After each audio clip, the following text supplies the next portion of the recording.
Hello everyone, welcome back to my channel. तो आज हम लोग क्लास 9th का इकोनॉमिक्स का chapter the story of village Palampur पढ़ने वाले हैं। इसके मैंने 2 माइंड मैप्स बनाए थे। एक माइंड मैप मैं आप लोगों को एक्सप्लेनेशन के साथ डिस्कशन करवा रही हूँ। दूसरा माइंड मैप जब हम लोग क्वेश्चन आंसर्स डिस्कस करेंगे तब किया जाएगा। क्लियर है? तो अब इसमें 3 चीज़ें हैं। फैक्टर्स प्रोडक्शन के, विलेज इन इंडिया में विलेजेस जो हैं उनमें फार्मिंग कौन से मेथड से की जाती है, फार्मिंग एक्टिविटीज़ इन इंडिया। ठीक है। अब लैंड, लेबर, कैपिटल, एंटरप्रेन्योरिस्ट, ये सब आते हैं फैक्टर्स ऑफ प्रोडक्शन में। अब एंटरप्रेन्योरिस्ट का मतलब क्या है? Human capital. क्लियर है? अब कैसे कौन से मेथड से यूज़ किया जाता है फार्मिंग? इरिगेशन सिस्टम से, मल्टीपल क्रॉपिंग से, मॉडर्न फार्मिंग मेथड से एंड ग्रीन रेवोल्यूशन से। अब farming activities in India, farm laborers, small farmers, large farmers, unequal distribution of land. Now let's come to the glossary. Glossary में entrepreneur, fixed capital, inputs, labor, land, multiple cropping, working capital. Entrepreneur का मतलब है human capital. ठीक है? The main activities in the village of India is farming. हमारे जो India के villages होते हैं ना, इनमें सबसे ज़्यादा मेन चीज़ जो है वो है फार्मिंग। ज़्यादातर वहाँ पे फार्मिंग ही की जाती है। अब कुछ विलेजर्स जो होते हैं वो नॉन फार्मिंग एक्टिविटीज़ भी करते हैं। ठीक है।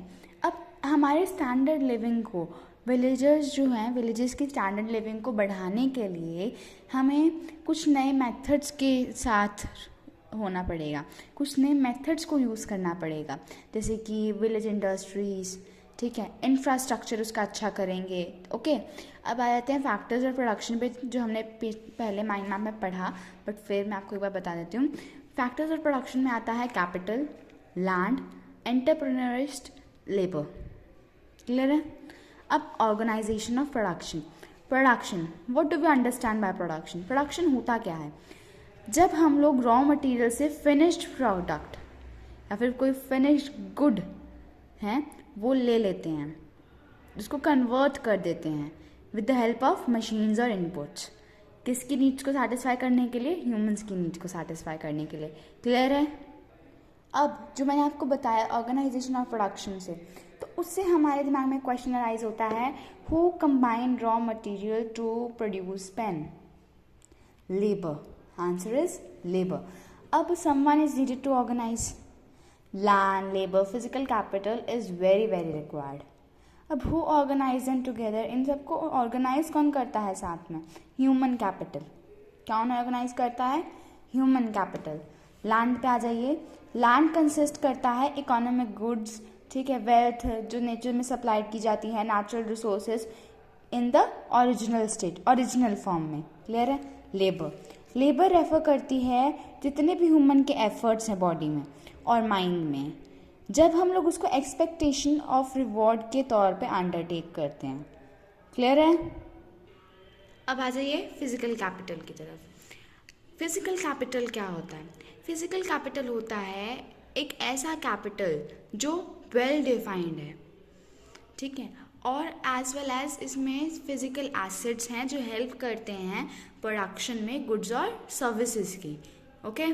Fixed capital. फिक्स्ड कैपिटल क्या होता है? It does not gate consumed fully in the production process. Fixed capital जो है जब हम प्रोडक्शन करते हैं उसमें फुली कंज्यूम्ड नहीं होता है। ठीक है। ये रीयूजेबल होता है। ठीक है। इसकी रीयूजेबल वैल्यू होती है और ये प्रोडक्शन में कंट्रीब्यूट करता है बहुत सालों तक। ठीक है। इसमें टूल्स कौन से, मतलब इसमें क्या क्या होता है? इसमें टूल्स होते हैं, मशीन्स होती हैं, बिल्डिंग्स होती हैं और भी चीज़ें होती हैं। ठीक है। Human capital. ह्यूमन कैपिटल क्या होता है? Entrepreneur is a person who plans, organises and manages the business enterprise. Entrepreneur वो पर्सन होता है जो प्लान करता है, ऑर्गेनाइज करता है, मैनेज करता है किसको? बिजनेस के एंटरप्राइज को। ये बेयर करता है उस मतलब जो भी हमारी अननेसेसिटीज़ होती हैं उनको बेयर करता है और रिस्क लेता है बिजनेस में। क्लियर है? अब आ जाइए factors of production are an integral part of the production process. कैसे? जो वर्कर्स हैं वो वर्क नहीं करते, कैन नॉट वर्क, किसके बिना? टूल्स और मशीन्स के बिना। Workers can not work without tools और मशीन्स। अब कुछ भी प्रोड्यूस नहीं किया जा सकता है बिना रॉ मटेरियल्स के, है ना? अब मशीन्स जो हैं और रॉ मटेरियल्स जो हैं वो भी यूज़ नहीं की जा सकती बिना लेबर के। क्लियर है? मतलब जो मशीन्स और रॉ मटेरियल है वो भी यूज़ नहीं किया जा सकता बिना लेबर के, क्योंकि उन्हें लेबर ही यूज़ करेगा। अब जो एंटरप्रेन्योर है वो ज़रूरी है कंबाइन लैंड के लिए, लेबर के लिए और कैपिटल के लिए। ठीक है, अब आप लोगों के लिए एक छोटा सा क्वेश्चन आंसर है। ठीक है, कि dash does not gate consumed fully in the production process. Production process में कौन पूरा कंज्यूम नहीं होता है? Anyone? Please write down in the comment section below, and after the end of the video I will be providing the solution of this question. ठीक है? और after this topic, farming in Palampur. Clear? In Palampur, family is the main activity. In Palampur, farming is the main activity. जो farming होती है ना पालमपुर में वो बहुत मेन है। 75% जो people हैं पालमपुर में वो फार्मिंग पे डिपेंडेंट है। किस पे डिपेंडेंट है? फार्मिंग पे, एग्रीकल्चर पे। अब आ जाते हैं लैंड इन पालमपुर। पालमपुर में लैंड कैसी है? पालमपुर जो है, पालमपुर में कल्टीवेटेड लैंड एरिया है जो फिक्स्ड है। वहाँ पे कोई स्कोप नहीं है कि आप एग्रीकल्चर प्रोडक्शन को इंक्रीज कर दो by bringing more land. Cultivation में ज़्यादा लैंड ब्रिंग करके आप एग्रीकल्चर प्रोडक्शन को इंक्रीज नहीं कर सकते। ठीक है, कोई स्कोप ही नहीं है। अब क्रॉपिंग पैटर्न कैसा है पालमपुर का? ड्यूरिंग द रेनी सीजन्स जो फार्मर्स हैं वो कौन सी क्रॉप्स ग्रो करते हैं? ज्वार एंड बाजरा। कौन सी? ज्वार एंड बाजरा। कुछ बच्चे मैंने नोटिस किया है वो ज्वार कैसे लिखते हैं? JOHAR। That's the wrong spelling. तो इस ज्वार की स्पेलिंग क्या होती है? Spell it. JOWAR, जोहार। क्लियर? एंड बाजरा, ये जो हैं कैटल फीड के तौर पे भी यूज़ किए जाते हैं। क्लियर? अब आ जाते हैं इरिगेशन पे।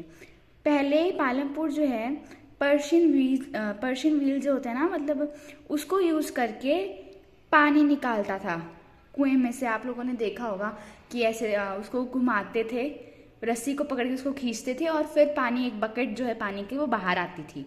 That is Persian wheel. For increasing production on the limited area farmers practice. देखो, लिमिटेड एरिया मतलब प्रोडक्शन इंक्रीज करने के लिए लिमिटेड एरिया में फार्मर्स क्या क्या करते हैं? मल्टीपल क्रॉपिंग कर लेते हैं या फिर मॉडर्न फार्मिंग मेथड्स अपनाते हैं। अब आ जाते हैं मल्टीपल क्रॉपिंग में। मल्टीपल क्रॉपिंग होता क्या है? मल्टीपल क्रॉपिंग होता है कि एक से ज़्यादा, दो से ज़्यादा क्रॉप्स उगाना एक ही फील्ड पे। ठीक है, पूरे ईयर के लिए। That is multiple cropping. जो मोस्ट कॉमन वे है प्रोडक्शन को इंक्रीज करने का अपने लैंड पे वो है मल्टीपल क्रॉपिंग कर लो। अब मॉडर्न फार्मिंग मेथड्स में क्या क्या आता है? मॉडर्न टेक्निक्स और farm machinery, HYV seeds, proper irrigation, chemical fertiliser and pesticides. Clear है?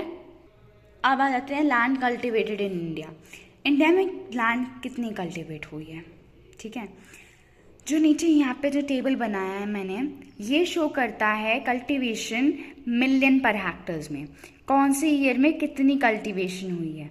देखा जाए तो 1950 से 57 में 129 जो मिलियन हेक्टर है उसकी कल्टीवेशन हुई है। ठीक है, ये देखो, आप लोग एक बार इसको टेबल को रीड करिए। 1990 से 91 में 157, 2000 से 1 तक 156, 2010 से 11 तक 156, 2011 से 12 तक 156, 2012 से 13 तक 155, 2013 से 14 तक 156 एंड 2014 से 15 तक 155। क्लियर है? अब आ जाते हैं ग्रीन रेवोल्यूशन पे। ग्रीन रेवोल्यूशन क्या होता है? Anybody know? Please comment down in the comment section. तो ग्रीन रेवोल्यूशन ये जो है इंडिया में सबसे पहले इंट्रोड्यूस किया गया, मतलब कि ये इंडिया में इंट्रोड्यूस किया गया था एग्रीकल्चर प्रोडक्शन को इंक्रीज करने के लिए। अगर कोई आपसे पूछे कि ग्रीन रेवोल्यूशन इंडिया में क्यों वो इंट्रोड्यूस किया गया था, तो आपको क्या बताओगे? एग्रीकल्चर प्रोडक्शन को इंक्रीज करने के लिए। क्लियर है? ओके, अब आ जाते हैं elements of green revolution. Green revolution के एलिमेंट्स क्या हैं? ग्रीन रेवोल्यूशन जो है वो सिग्निफिकेंट इंक्रीज करता है एग्रीकल्चर प्रोडक्टिविटी को। किसके यूजेस से? HY seeds, pesticides, improve techniques, machinery, proper irrigation facilities, double cropping मतलब मल्टीपल क्रॉपिंग, और या फिर एग्जिस्टिंग फार्मलैंड्स, जो फार्मलैंड्स ऑलरेडी एग्जिस्ट कर रही हैं। अब इसका इम्पैक्ट क्या हुआ ग्रीन रेवोल्यूशन का? इसका पॉजिटिव इम्पैक्ट भी था और नेगेटिव इम्पैक्ट भी था। पॉजिटिव इम्पैक्ट ये हुआ कि इंडिया ने सेल्फ सफिशेंसी अचीव कर ली, और किस में अचीव कर ली? फूड ग्रेन्स में। और गवर्नमेंट को अनेबल किया बफर स्टॉक मेंटेन करने के लिए। इंडिया ने जो फूड ग्रेन्स हैं उन्हें एक्सपोर्ट करना शुरू कर दिया। अब नेगेटिव इम्पैक्ट्स क्या हुए? ज़्यादा यूज़, केमिकल फर्टिलाइजर्स के ज़्यादा यूज़ की वजह से लैंड की फर्टिलिटी एक कम होने लग गई। मल्टीपल क्रॉपिंग सिस्टम की वजह से लैंड फर्टिलिटी और जो यील्ड है वो नीचे चली गई। आपको पता है फार्मर्स ने ना ज़्यादा पैसों की लालच में कि हाँ भाई फर्टिलाइजर्स और केमिकल ज़्यादा स्प्रे करेंगे तो ज़्यादा क्रॉप्स होंगी, है ना, उसकी वजह से बहुत ज़्यादा फर्टिलाइजर्स और केमिकल्स यूज़ किए थे। उसकी वजह से जो बच्चों को मतलब कि लोगों को कैंसर होने लग गया था। What they were dealing with cancer. Clear है? एंड हमारे पेरेंट्स हमेशा क्यों बोलते हैं कि अगर आप फ्रूट खा रहे हो और या फिर कुछ और खा रहे हो तो प्लीज़ उसको धो के खाएं, वॉश इट फर्स्ट, है ना। वो इसलिए बोलते हैं क्योंकि आजकल केमिकल फर्टिलाइजर्स और पेस्टिसाइड्स बहुत यूज़ होते हैं, ठीक है, इसलिए। आ जाइए HYV सीड्स पर। HYV सीड्स जो हैं वो प्लेंटी ऑफ वाटर रिक्वायर करते हैं, उन्हें बहुत कम वाटर चाहिए, केमिकल फर्टिलाइजर्स और पेस्टिसाइड्स, और बहुत अच्छे रिजल्ट्स भी आते हैं उससे। फार्मर्स जो है पंजाब के, हरियाणा के और वेस्टर्न उत्तर प्रदेश के, इन्होंने सबसे पहले मॉडर्न फार्मिंग मेथड्स अडॉप्ट किए थे। पालमपुर में जो यील्ड है वीट की वो इंक्रीज हुई थी 13,000 kg per hectare to 32,000 kg per hectare with the use of HYV seeds. अब मैंने एक और टेबल बनाया है कि ये जो टेबल है ये शो करता है वेट और पल्सेस की प्रोडक्शन ग्रीन रेवोल्यूशन आने के बाद। तो देखिए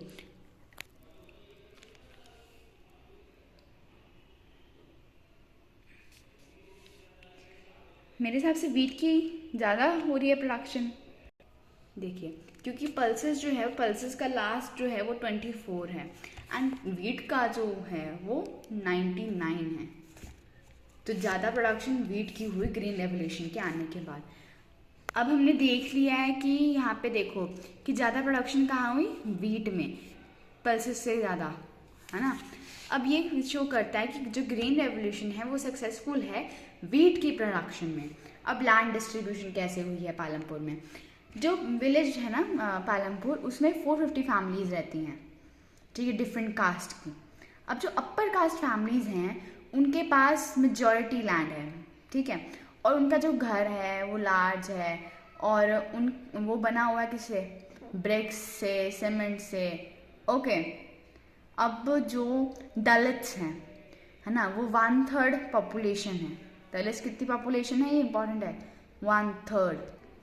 ये लोग मॉडेस्ट हाउसेस में रहते हैं जो किससे बने होते हैं? मड से, स्ट्रॉ से, ठीक है। कहाँ पे? विलेज के कॉर्नर में।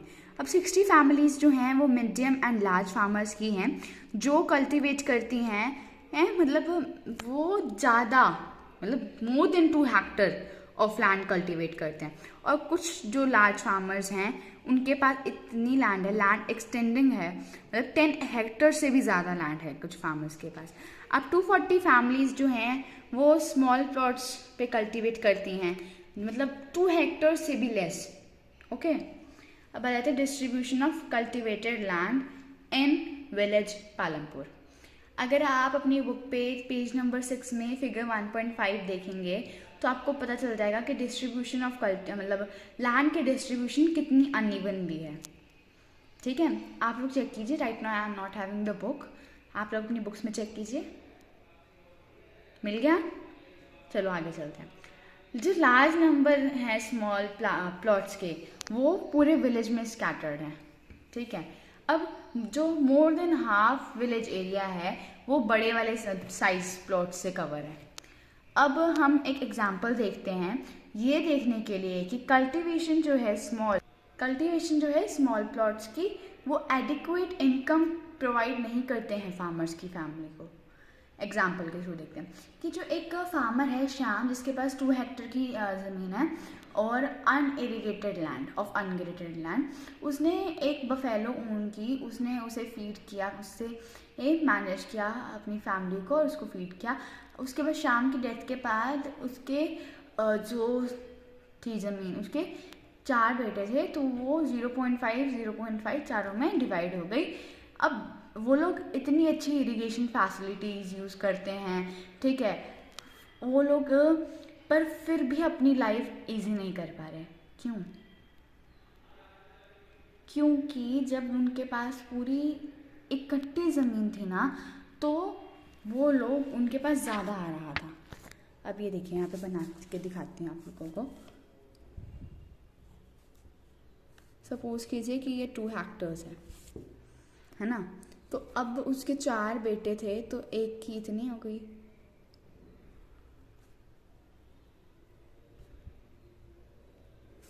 इतनी हो गई। अभी जो प्लस का बीच में बचा, ये कितनी ज़मीन तो ऐसे वेस्ट ही हो गई ना। इसलिए अगर ये लोग साथ में फार्मिंग करते तो ये अपनी नीड सेटिस्फाई कर सकते थे। अब आते हैं अनइक्वल डिस्ट्रीब्यूशन ऑफ लैंड पे। टाइप ऑफ फार्मर 2 हैं, स्मॉल फार्मर्स और लार्ज फार्मर्स, मीडियम फार्मर्स। तो स्मॉल फार्मर्स के पास लेस देन 2 हेक्टर्स होती है। 85% फार्मर्स जो हैं वो स्मॉल फार्मर्स हैं, और जो कल्टिवेटेड एरिया है इनके पास 44.6% है, ठीक है। और मीडियम एंड लार्ज फार्मर्स जो हैं उनके पास मोर देन 2 हेक्टर्स ज़मीन है, 15% वो फार्मर्स हैं, और 55.4% उनके पास कल्टिवेटेड एरिया है। अब ये देखिए, number of farmers versus cultivated area. अब ये जो है पाई चार्ट के थ्रू मैंने आपको थोड़ा बहुत समझाया, ये जो 85% फार्मर्स है ना, ये 44.6% लैंड कल्टीवेट करते हैं। मतलब 85% फार्मर्स स्मॉल फार्मर्स हैं, और 15% जो मीडियम फार्मर्स या फिर लार्ज फार्मर्स हैं वो 55.4% लैंड कल्टीवेट करते हैं, है ना। तो labour in Palampur, after land labour, इसके बाद लैंड के बाद क्या है? लेबर, जो बहुत ही नेसेसरी फैक्टर है प्रोडक्शन का। इनमें वेजेस जो है वेरी अकॉर्डिंग होती हैं, जिस तरह की रीजन, क्रॉप, फार्म एक्टिविटी के अकॉर्डिंगली, ठीक है। अब जो फार्म लेबरर्स होते हैं वो हायर किए जाते हैं डेली बेसिस पे, एनुअल बेसिस पे, पर्टिकुलर फार्म एक्टिविटी के लिए। क्लियर है?